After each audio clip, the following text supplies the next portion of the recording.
Tonight, police are tight-lipped on the case of a woman found burnt in an SUV. 2 Chinese nationals with dual citizenship are in isolation and quarantine by the Department of Health. And CCC workers take strike action. We have the details of these stories and more coming up. This is the Hot 7 Nightly News with Loveless and Amy Joseph. Good night. It is Monday, the 24th of February, 2020. Welcome to the Hot 7 TV Nightly News on Flow, Channel 117 on KISS FM and our Caribbean Hot TV Facebook page. I'm Lovely St. Amy Joseph. Thank you for joining us. The Press Relations Office of the Royal St. Lucia Police Force is erring on the side of caution in relation to the island's latest homicide.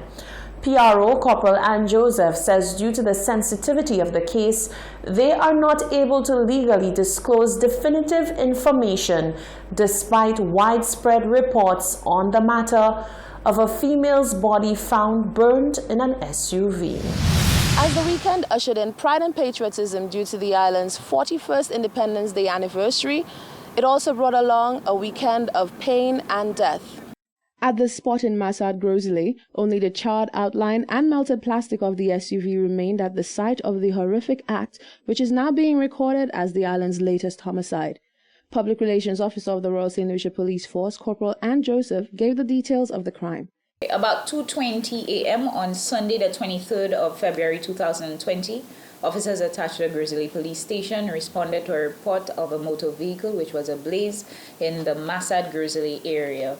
On arrival, they met and spoke with officers attached to the St. Lucia Fire Service who were able to extinguish the flames, and they were able to observe that there was what appeared to be human remains in that motor vehicle. A medical practitioner was called to the scene who was able to confirm that indeed they were human remains. We are yet to identify that individual conclusively. However, we can say that we are treating this matter as a homicide, and there is one person in custody in relation to the incident. On the day of the incident, news began to circulate indicating that the victim is a 30-year-old woman named Crystal George. Corporal Joseph said even though there are strong possibilities that this might be the case, the police cannot echo the information on record definitively.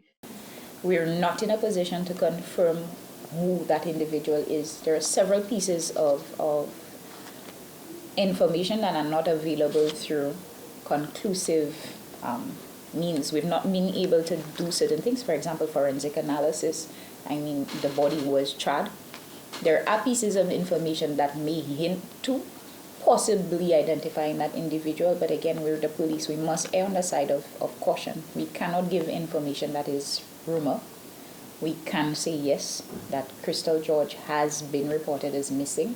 We're looking into that. That is an avenue we're pursuing. But for now, we're not going to say that this is this individual or not. We must await formal identification that can hold up legally. And we cannot allow for rumors to fuel what we put out there or not. We cannot confirm that as yet. As for unconfirmed reports that the person held in custody assisting police with the investigation is the ex-boyfriend of George, Corporal Joseph said this too is information that should be handled with care. As it relates to suspect information, unless somebody has been charged, we cannot put particulars of somebody's identity out there. That is irresponsible and very much illegal. So we cannot give any hint, and we'd ask persons to cease from doing that. There are certain aspects of an investigation that can be compromised through that whole dissemination of what, again, that we consider to be gossip. To date, the island has recorded 7 murders and 1 police killing. Reporting for Hot 7 News, I'm Rochelle Gonzalez. Thank you, Rochelle. The Ministry of Health and Wellness has announced that 1 individual is in isolation and another is in quarantine as per coronavirus protocols established by health authorities. Fears are growing that the coronavirus outbreak could reach pandemic scale as more cases emerge around the world. A pandemic is when an infectious disease spreads easily from person to person in many parts of the world. In St. Lucia, health authorities are being very vigilant. On Saturday, the 22nd of February 2020, they had cause to place one individual in isolation and another in quarantine. Chief Medical Officer Dr. Sharon Belmont George has the details. Authorities were alerted of 2 Chinese nationals with dual citizenship traveling to St. Lucia via the United Kingdom with a travel history of concern. Upon arrival, they were reviewed by the Port Health team as per protocol. One person is currently placed under isolation at a healthcare facility and the other under quarantine at another site in keeping with public health guidelines. Samples will be sent to the Caribbean Public Health Agency today for testing. Quarantine is used to separate and restrict the movement of people who are well and may have been exposed to a communicable disease like COVID-19 or new coronavirus. This is done to monitor and to see if they develop signs and symptoms over the incubation period of the particular disease. Isolation, however, is used to separate known ill persons who have a communicable disease from those who are healthy. Isolation restricts the movement of ill persons to help stop the spread of certain diseases. The Department of Health and Wellness notes that it has established systems at key institutions to ensure timely response and management of any issue of public health concern, which include the ports and health facilities. These systems are said to be functioning well and continue to detect and respond to issues of concern. Despite this creditable level of responsiveness, the Department of Health and Wellness continues to undertake constant review and strengthening of its preparedness plans to manage the threat of the coronavirus and other issues of public health concern. In the interim, the public is asked to continue practicing the standard recommendations to prevent the spread of infection. These include regular hand washing with soap and water or alcohol-based hand sanitizer where soap and water is not available, covering your mouth and nose with disposable tissues or clothing when coughing and sneezing, avoiding close contact with anyone showing symptoms of respiratory illness such as coughing and sneezing, and seeking medical attention and sharing your travel history with your healthcare provider if you have symptoms suggestive of respiratory illness either during or after travel. Nearly 200 employees of the Works and Sanitation Department of the Castries Constituencies Council, CCC, took strike action on Monday, the 24th of February. As they gathered in and around the CCC office, the disgruntled employees voiced their concerns to the Hot 7 team. The NWU is standing by the workers, while the CCC questions why it has yet to be engaged by the union. Shaka Wooding tells us more. Daily paid workers of the Castries Constituency Council downed their tools, leaving the city of Castries in a mess following activities to mark the island's 41st independence. The city, according to members of the public, resembled a garbage disposal site early morning on Monday, February 24th. The nearly 200 workers of the Works and Sanitation Departments of the CCC say they have had enough. As they gathered in and around the CCC courtyard, the disgruntled employees aired their grievances. According to what I can see, agreement expired, and the result is they owe us, they don't want to pay. We need medical, we're not getting. And our new uniform? We don't have a uniform, we don't have nothing. So right now the workers frustrated over that. We need a solution out of that. If we get a solution, then according to what they say, and if we agree to it, we'll move forward. But unless we don't get an answer, we're not going nowhere. It has 5 years since I'm working CCC, and I cannot get no new uniforms yet, not even shoes, not even pants. I can't get to go to work. I have to be buying shoes, buying things to come to work. When I come with my skirt, they're quarreling. The workers were visited by representatives of the National Workers Union, NWU, who reported that issues have been long-standing since similar strike action was taken last year. Secretary General of the NWU, Johan Haywood, says the union supports the decision taken by workers to advocate for the just treatment of fellow employees and the fulfillment of previously negotiated agreements. He says strike action will continue until there is sufficient intervention from the Labour Commissioner. We got a call sometime this morning from the employees as it relates to their dissatisfaction with a particular incident that took place, I believe, Friday last week, as it relates to one particular gentleman. And the staff decided to take action today by staying in the yard until we get the intervention of the Labour Commissioner. So that is a position that they have taken and we support that. In fact, on Friday we requested the intervention of the Labour Commissioner in that particular matter.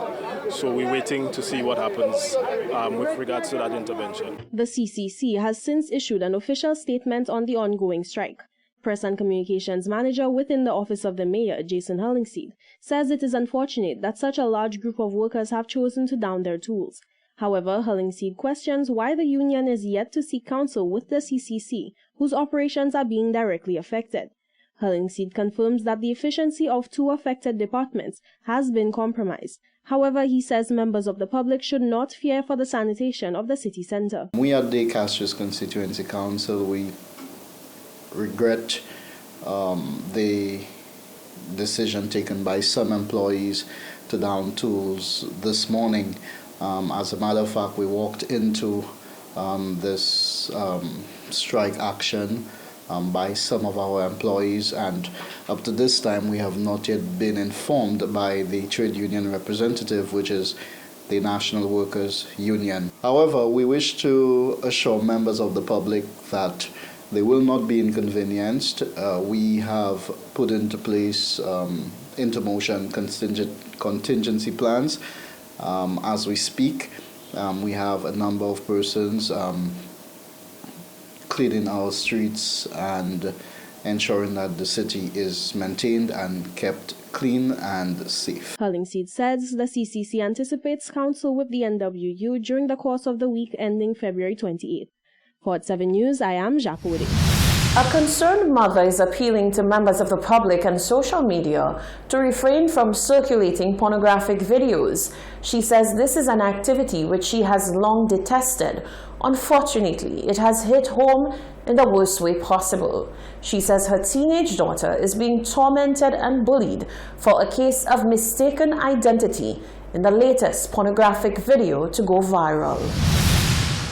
A mother whose daughter is currently undergoing suicide prevention counseling after enduring a barrage of online abuse reached out to Hot 7 TV to share her story. It happened that he made a video with a young girl. I don't know where she's from, I don't care. But it happens that everybody seems to be saying it's my daughter. And me being at work, people seem to be telling me, oh, your daughter is in a video, look at you. And and me not focusing on my daughter. On the other hand, she's not going. The principal, the teacher, been calling my phone and saying, where's the child? Why isn't she coming to school? And I too can't find her. I have to be telling my boss, messaging him, saying that and I'm unable to be at work today due to the fact that my daughter isn't at home. She's gone missing. I can't find her. The mother rubbishes claims that the young girl captured in the pornographic video is her 14-year-old daughter. Advocating for the responsible use of social media, she says persons should be ashamed of sharing such content. It's very hurtful, meaning that the children of today, they seem to be going astray. And people, when seeing these things, you should keep it to yourself, because too often that I be getting these same things and I delete it one time. I don't be saying, hey, let me send it to my friends. No, because I wouldn't want to see me for sure having my body all over the place. The young girl in question says she is in better spirits after undergoing several counseling sessions, along with the support of her mother, sister, and friends. In a way, I wanted to just put my head in a bag and don't let nobody see my face ever again, because everywhere I go, people was like, hey, look the girl, look her. And I couldn't even step outside the door.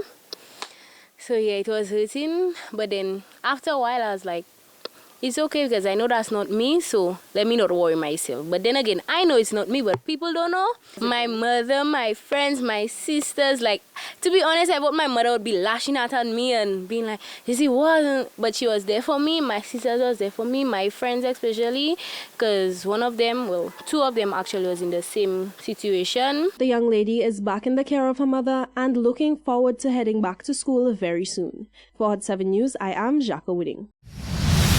This is the Hot 7 TV Nightly News. Still to come, 2 people perish in a Castries fire. A vehicular accident has left 1 pedestrian nursing injuries and 1 driver frustrated. And 1 member of the public has expressed his dissatisfaction with the music choice and marching style of police officers during the annual military parade. That and more coming up after the break.